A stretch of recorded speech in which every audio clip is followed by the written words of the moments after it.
Si jamais vous trouvez des photos Polaroid non développées dans une maison vide, ne les touchez pas, j'hésite encore à publier ceci. Une part de moi pense que si je l'écris, ça m'aidera à comprendre ce qui s'est passé, et une autre part me dit que j'ai l'air fou, mais tant pis. Allons-y, je gagne ma vie en nettoyant. La plupart du temps, il s'agit de saisies, de quelques appartements loués abandonnés, de cas d'accumulation de biens pour un couple sur une année. En gros, dès qu'une banque ou un propriétaire récupère un bien, ils appellent des gars comme moi pour venir vider les lieux afin de tout vendre ou relouer. Ce n'est pas un boulot glamour. La plupart du temps. Ce sont juste des sacs poubelles et essayer de ne pas se faire mal. On voit beaucoup de choses tristes, des photos de familles laissées derrière, des jouets d'enfants, une fois une cage à chiens avec la porte encore fermée, et je préfère ne pas en parler. Le fait est que j'ai été dans beaucoup de maisons vides, et rien ne m'était jamais arrivé d'inexplicable. Jusqu'à il y a 3 semaines, le lieu avait été saisi à supprimer, pour éviter les ennuis. Il était vide depuis au moins 1 an, peut-être plus. Ça sentait le bois humide, comme dans les maisons où le chauffage est éteint depuis longtemps. Pas d'électricité. Les fenêtres étaient si sales qu'on voyait à peine à travers. Honnêtement, rien d'inhabituel, j'ai vu bien pire. Je travaillais dans les chambres à l'étage. Une minuscule armoire dans la chambre du fond, à peine plus grande qu'une canne à pêche, avec quelques cintres. Quelques manteaux y étaient encore accrochés, et derrière, sur le sol, une boîte en métal. De celle où l'on garde des documents, inifuges, de chez Walmart ou quelque chose comme ça. Bon, je dois être honnête sur un point, parce que les gens me demandent toujours « Pourquoi tu n'es pas juste parti ?» Eh bien, à ce moment-là, il ne s'était encore rien passé d'étrange. C'était juste une boîte dans une armoire. J'ouvre des boîtes et des conteneurs dans ces maisons presque tous les jours, parfois il y a des choses à sauver. Parfois des choses dont la banque doit être informée, la boîte n'était pas verrouillée. Même pas complètement fermée, à l'intérieur, un de ces vieux gros appareils Polaroid. Un paquet de pellicules. Et une pile de photos face contre le sol, au dos, elles semblaient vides. Juste blanches, je les ai prises pour les feuilleter, et l'une d'elles a glissé de la pile pour tomber sur mon avant-bras, là où ma manche était relevée au-dessus du gant. Sauf qu'elle n'est pas tombée. Elle s'est collée. Collée à ma peau, comme un autocollant ou du papier mouillé, sauf que ce n'était pas mouillé. Et immédiatement, elle est devenue froide. Pas juste fraîche. Froide. Comme si j'avais pressé un glaçon contre ma peau, je l'ai arrachée rapidement, et elle a fait ce bruit. Vous savez, quand on décolle du ruban adhésif de la peau. Ce bruit collant, sec, qui tire. Il a fallu une seconde pour qu'elle se détache, sur mon bras, là où elle avait été, un rectangle blanc. Et je ne parle pas d'un blanc pâle. Je parle de blanc. Comme si la couleur avait été aspirée de ma peau. Comme si on avait pris une photo et effacé un carré jusqu'à 0. Je la regardais encore, essayant de comprendre ce qui, bordel, se passait, quand j'ai remarqué que la photo dans mon autre main changeait, elle se développait. Ou comme on dit, quand un Polaroid passe du blanc à l'image. Sauf que là, il y avait de la peau. Ma peau. J'ai vu un grain de beauté près du coude. C'était ma main. Et juste au milieu de l'image, une forme carrée sombre, j'ai regardé ma main. Puis la photo. Même endroit, puis ma main a commencé à me faire mal. Pas comme une coupure ou une piqûre. Plutôt. Bon, vous savez quand vous appuyez fort avec votre pouce sur un muscle et que vous maintenez? Cette douleur-là. Mais au lieu d'être là où ça devrait faire mal, c'était sur un endroit où il n'y avait aucune raison. Le rectangle blanc sur ma peau a commencé à devenir violet, sous mes yeux. Pas comme un bleu classique. Il se remplissait. La couleur se répandait des bords vers le centre, restant parfaitement dans le rectangle. Comme si quelque chose le colorait de l'intérieur, j'ai posé la photo par terre. La douleur n'a pas cessé, la photo a fini de se développer, et dessus, il y avait ma main. Avec un bleu. Même forme, même taille. Même emplacement. Comme si on avait photographié quelque chose qui ne s'était pas encore produit, puis rendu réel, je suis parti. Je veux dire que j'ai gardé mon calme, mais honnêtement, je suis juste parti rapidement. Pas en courant, mais pas négligemment non plus. Le lendemain matin, le bleu semblait là depuis plusieurs jours. Foncé au centre, douloureux quand on appuyait dessus, parfaitement rectangulaire même si, franchement, les bleus ne se forment pas comme ça. Le centre était encore plus clair que le reste. Presque pâle, et ça va sembler bizarre, mais je jure les poils ont cessé de pousser dans le rectangle. Comme si cette zone de peau n'était plus à moi. Comme si elle avait été remplacée par quelque chose qui ressemblait à de la peau, mais n'en était pas vraiment. J'aurais dû laisser tomber. Je le sais. Vous le savez. Tous ceux qui lisent ceci le savent, mais je suis rentré chez moi. Je me suis dit que je devais finir le travail, parce que je le finissais, je ne serais pas payé si je ne le terminais pas, et je n'allais pas perdre un contrat juste à cause d'un bout de pellicule qui m'avait fait peur. La boîte était toujours là. Tout était à l'endroit où je l'avais laissé, sauf que la photo du dessus n'était plus blanche, elle s'était développée toute seule pendant la nuit. Dans le placard sombre d'une maison vide, sans personne, l'image montrait le sol du placard. La boîte. Et une main qui s'en approchait, et ma main. Celle de tout à l'heure. Mais l'angle était faux. La photo avait été prise de l'intérieur du placard. D'en haut, depuis l'étagère au-dessus de la tringle. Me regardant ouvrir la boîte, l'étagère était vide. Je l'avais vérifié quand j'avais trouvé la boîte pour la première fois. Rien, j'ai pris la photo. Cette fois, je portais des gants de travail, parce que je suis un idiot, mais pas à ce point-là, elle a tressailli. Il faut que vous compreniez ce que je veux dire. Je ne parle pas du mouvement dû à ma main qui tremblait. Je veux dire que la photo elle-même a tressailli. Comme un muscle. Comme quelque chose de vivant. Un petit mouvement, puis immobile à nouveau, l'image a commencé à s'assombrir pendant que je la tenais.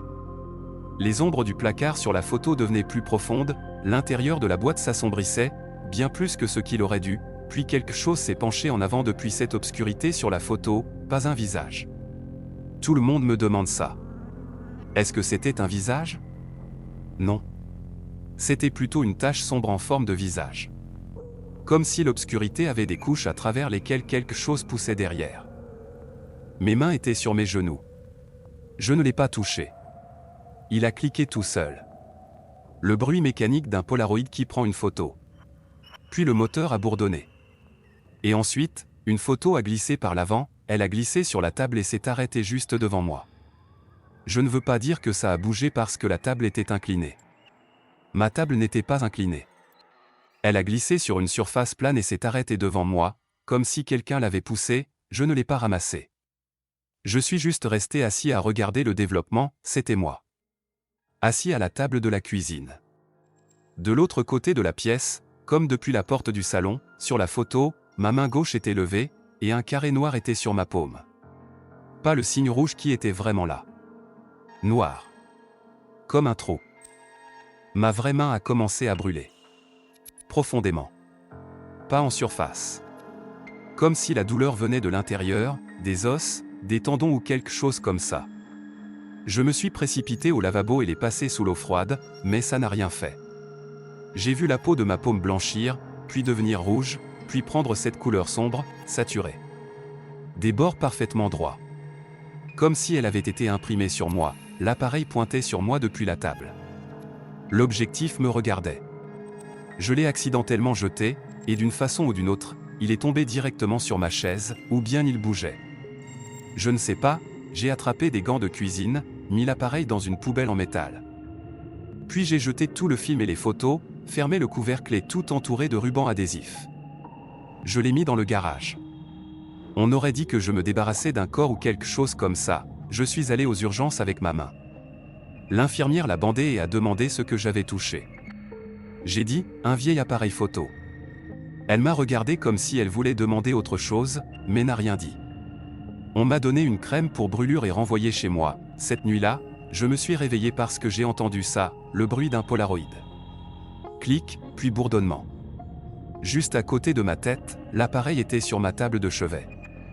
Une nouvelle photo à côté. Je l'avais laissé dans le garage. J'avais scotché le couvercle. Je sais que je l'ai fait.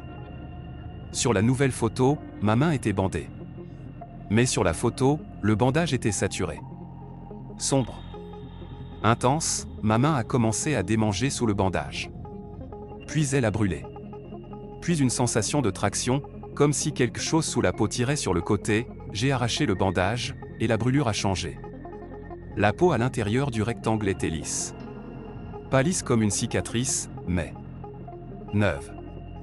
Brillante. Comme si un autre type de peau y avait été placé. Et au centre, une tache grise, c'était comme une ouverture de porte. Une petite ouverture rectangulaire au milieu de ma paume, encore un clic. Une autre photo est apparue. Puis une autre. Puis encore une autre. Je n'ai pas réfléchi.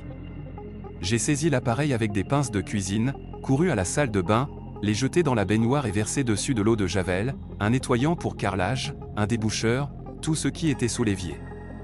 Même pas pensé aux vapeurs. J'aurais dû, l'appareil a touché le fond de la baignoire, mal. Trop vite. Trop lourd pour ce qu'il était, puis il a commencé à bourdonner. Fort. Pas le bruit normal. Plus agressif. Plus rapide. Comme s'il essayait de prendre des photos en tir rapide sous l'eau, ma paume avait l'impression que quelque chose poussait de l'intérieur. Depuis l'intérieur. Pressait ma peau par en dessous, essayant de percer. J'ai crié. Je l'avoue. Je ne vais pas faire semblant d'être dur. J'ai crié, failli m'évanouir et dû m'asseoir par terre dans la salle de bain, la peau à l'intérieur du carré sur ma paume a craqué sur les bords. Des fissures nettes et droites. Et sous cette peau craquelée, une nouvelle peau rose et humide. Comme si quelque chose la pressait de l'intérieur. La modelait, puis l'appareil s'est arrêté. Tout s'est arrêté. Le bourdonnement. La pression dans ma main. Tout.